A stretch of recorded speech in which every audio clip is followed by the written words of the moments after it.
Yan, ngayong mag-alas 3 na kabayan, nakadagdag na naman akong 2 piraso tanigi kabayan.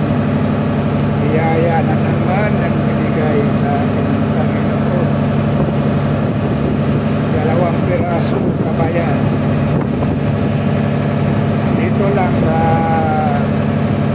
Patrinante, Kasinante na uubos ang krudo. Pinatay na wala ng krudo. Kaya napunta ako dito. Nakauli ako agad ng 2 pirasong tangigi kabayan. Ito na pasok ko. Isa lang. Kaya kabayan. Malakas pa rin namin kabayan. Yun, nasa niya wala na nagkailaw kabayan.